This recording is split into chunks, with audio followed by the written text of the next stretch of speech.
Is it even possible to keep this beautiful light in these children's eyes all the way to adulthood? Well, this became a major moment of reflection and prayer for me, and I received some very direct answers that I'm going to share with you today.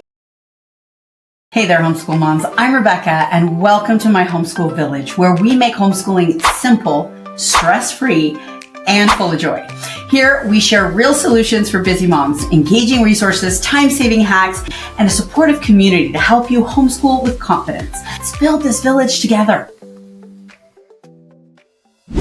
When we were looking at homeschooling our own children, I have to be honest, I wasn't fully on board. I had a lot of doubts. I didn't think I could do it, and I really struggled. I had noticed there were teenagers walking all over this city and streets, and they always had their heads down and they looked depressed, and these teens everywhere just looked so miserable. And here I had these little toddlers at my feet, and they had this bright light and curiosity. And I remember thinking, how in the world do children go from this bright-eyed, bushy-tailed, happy child to these depressed teens, and what went wrong in between, and how can I avoid that? Is it even possible to keep this beautiful light in these children's eyes all the way to adulthood? Well, this became a major moment of reflection and prayer for me, and I received some very direct answers that I'm going to share with you today. One of my prayers to the Lord was, we are Christian people, and I love the Bible, and I wanted my children to be a light on the hill for all to see. Well, as I was praying for that, and I asked God, how do I keep my children a light on the hill? He said, sweetheart, they're little candles, and if you put them up on the hill now, they will be snuffed out.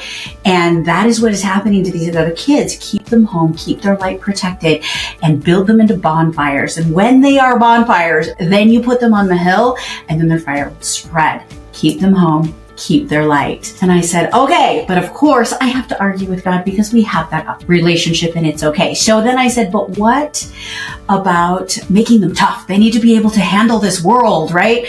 They can't just be a bunch of softies. And he said, no. I have enough tough children in the world. I need more children who hear my voice. Keep them home, teach them how to talk to me. So we began the homeschool journey. Now, here we are 20 years later. Let me teach you what I've learned on that journey of keeping that light in their eyes. This was my focus for 20 years of homeschooling my 5 kids. And when I kept that my focus, here's what happened, all right? I found that anything could start to dim that light, specifically sometimes me. I would have a curriculum that I had bought and they were going to stick with, dang it. And when I was trying to shove that curriculum down their throats, I started to see the little light go out of their eyes, the depression, the pull away. Okay. And I would see that and I would go, whoa, something's up. And we would start to learn to adjust. One child needed a math program that was different than this child. One child needed more hands-on with mom, and the other one needed more independence. This one needed a book to read to learn how to do math, and this one needed an online program, and this one needed a tutor. And that's when I started to watch how each child had their own learning styles, learning needs, and we started to adjust accordingly. Now, we also would find that specific teachers or coaches sometimes would put our child in say a jiu-jitsu or something, and we would find that the light was starting to go out, and we'd have a conversation with the child. What's going on? Well, it turns out that maybe that teacher was a bit of a bully, and we'd pull them out of the class. And so we started to adjust little tweaks all along their lives. Sometimes it was they were having an issue physically. Sometimes we had to get them to a doctor and find out they were having low iron or some sort of other issue that was affecting their learning. Sometimes it was about what they were eating, whether or not they were sleeping. And as we daily checked for that light in their eyes, we could adjust to what they needed. Now, did it work? Here we are 2 years later, and we have 3 or 5 of our kids. 3 are now done homeschooling. And I was actually pondering one day, I was like, well, Lord, I think it worked. I think they're bright little lights, and many of them have turned into bonfires.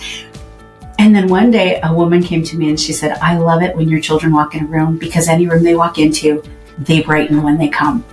That's when I knew God had answered my prayers 2 decades later. My children are now bonfires. They are now out in the world. They have their careers and they are lighting it up because they're not little candles on a hill anymore.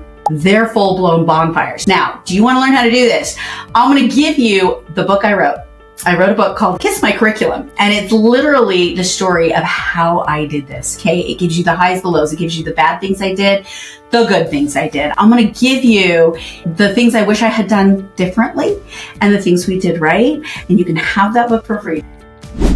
Homeschooling your children, keeping them home, keeping their light. It's not about the curriculum. It's not about what is the best program for my child. It's about, am I home with them? And am I constantly reading their little lights and adjusting according to their needs? That's the true secret to homeschooling. If you want to know more, make sure you follow and subscribe. Click that link below. I will send you my book. If you're looking for even more hints, make sure you're following so you can get all the hints I've got for you.